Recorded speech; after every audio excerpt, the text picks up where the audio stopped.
Tower of Despair, the hardest level in all of Miitopia. I've taught you how to beat the second hardest level in the game, Tower of Dread, so now I will teach you how to beat the hardest level in the whole game.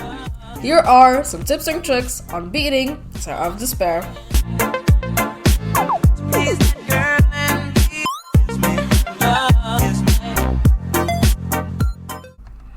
Alright, so before we actually get into the bosses, let's talk about relationship levels, and jobs. So, as for normal leveling, you absolutely need a full 50 for this. Like, it's absolutely mandatory. Every single person in your team has to be level 50. Alright, now for relationship levels, I would say everybody should have level 52 with each other. And why 52 specifically? Because, you know when you learn new relationship abilities like Pincer or Show Off? When you run out of new abilities to learn, the game just gives you like Pincer 2 or Show Off 2, you know? Well, at level 52, all of the 2s run out, and at level 60, which is the next relationship ability you gain Show Off 3. So I would say 52 with each other, and that should be like the minimum. If you want like Show Off 3 or some other 3s, you can go for that. But I would say the bare minimum should be 52.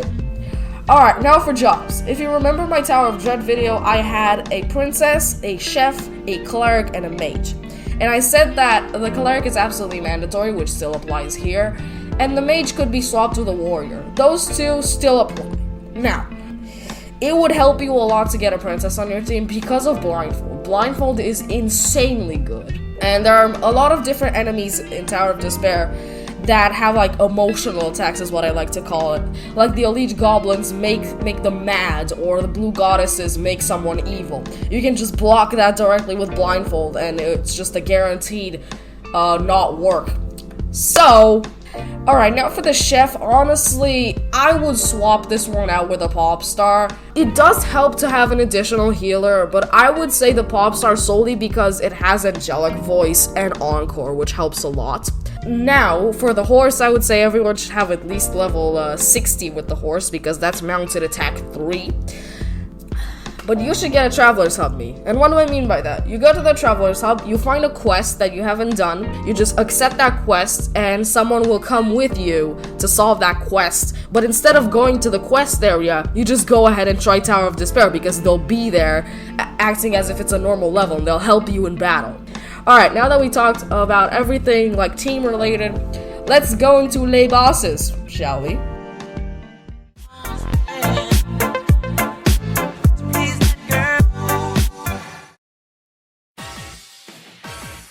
When I gotta talk about the first battle, you know this is gonna be hard. Elite Goblins.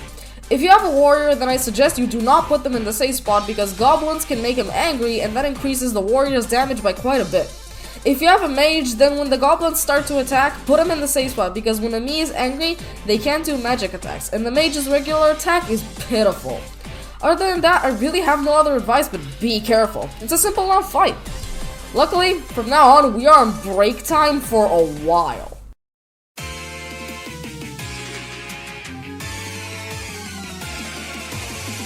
Top burgers. This one isn't really hard once you know how to act it out. So, if 3 out of 4 me's get eaten and the last one dies, the burgers randomly spit one person out. So, strategically, you would want to put your warrior/mage into the safe spot at the very beginning of the fight, and let the burgers eat the other 3, and then just go ham on one of them. I would suggest killing these boys one at a time, since after the 2 are already down, you have more people to deal with the other 2 since they can only eat 2 and you have 4.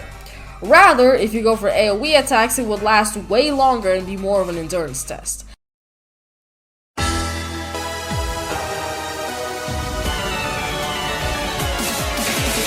Okay, so let's think rationally here for a second. We have the most powerful enemy in the game to deal with, and 2 Darkwing replicas. So, in my Tower of Dread video, I said you are not allowed to use sprinkles all the way until Dark Sun. In Tower of Despair, it's different. Here, certain battles require certain sprinkles to pass. So, this battle is where the Hyper Sprinkles gotta be used, since the Red Fiend won't take damage from anything but basic attacks, and Hyper Sprinkles buff basic attacks by a lot. But at the same time, you have to deal with the Red Fiend's insta-kill. How? Well, the Cleric's Giga Res and the Popstar's Angelic Voice. If your Traveler's Hub me is a Popstar or Cleric, then you have a revive every turn, and since the Traveler's Hub me is invincible, you'll constantly have an infinite supply of revives basically. So that way you can save shield sprinkles and last longer. After you deal with the fiends, the fight is basically over, but it's a really hard endurance test. And luckily, this is the hardest fight by a long shot.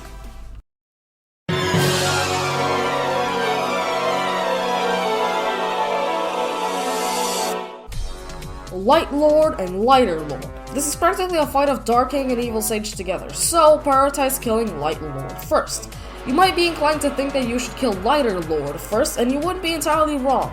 But Light Lord hits really hard while Lighter Lord relies more on the target attack to be an actual threat. Since the target attack insta-kills someone, there are two ways you can go about this. If you do not have a pop star, then prioritize killing Lighter Lord first. If you have both a pop star and a cleric, then you have more than enough revives to practically nullify Lighter Lord's attacks, and therefore should prioritize Light Lord.